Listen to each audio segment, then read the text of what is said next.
laiks ir liels. Robežsargi dodās, paturās, norīkojuma laiks iet uz beigām. Nekas, interesants minūtes, bet kaut kā tas laiks ir jāpavada. Jāskatās vien rīķi, nekas īpaši vērtām nav.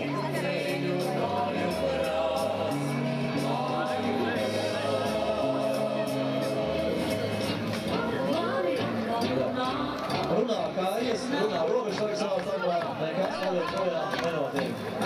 Dzīve ir jauka, visi gaidām pēdējās minūtes, lai ātrāk veiktos norīkojumus. Tad no tālām jūrām, no tāliem krastiem ienāk kāds kuģis, kas ved konteineru kravu. Kuģis lēnām un kārtīgi tuvojas ostai. Uz kuģi robežsargi pagalmā novēro redzams konteinerus.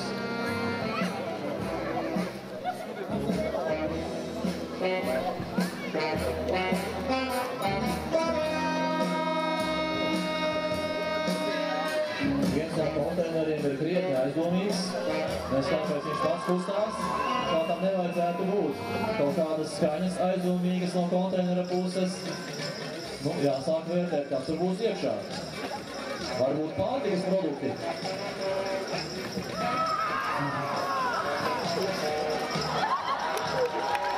Izrādās iekšā tiešām nav deklarētā krava pārtika, bet aizdomīgi tipiņi.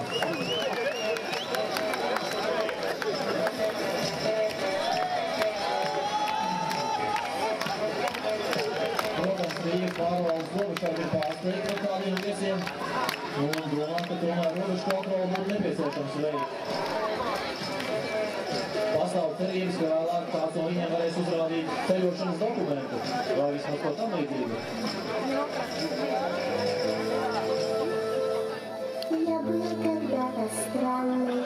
Tiek veikta personas intervija. Somālieši kā nu var, tā katrs atbild uz robežsargu jautājumiem. Tiek uzrādīti dokumenti, kas pēc sava apraksta apskata atgādina vairāk reklāmas katalogus.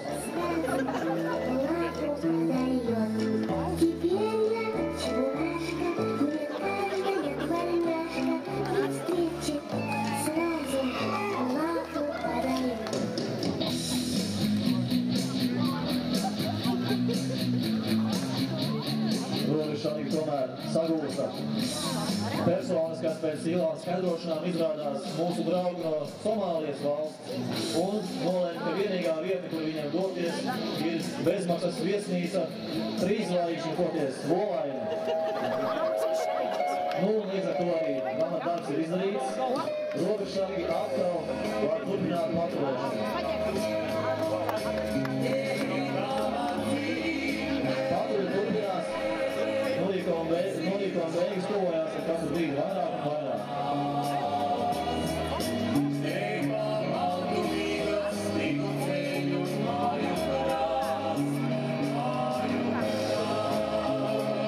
Tagad, protams, varat pateikties par priekšnesumu, kāds ir spēlēt.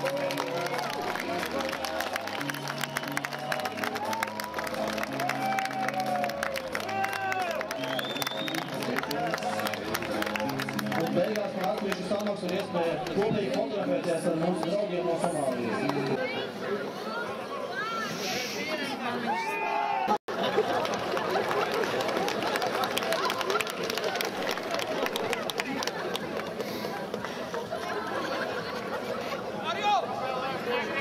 Brīnumputnu atzina par labu esam, bet karalis aicināja 3. gudro. Un 3. ieteica mums. Tādi jūs vienmēr palikt, un lai jums veicās, un lai jums tiešām patīk ar maršrutu. Jo tā arī parūpējas ceļš pie jūras, jūs varētu tiešām vēl atpūsties. Paldies jums par to darbu, ko jūs ikdienā veicat, un lai jums priecīgs svētki.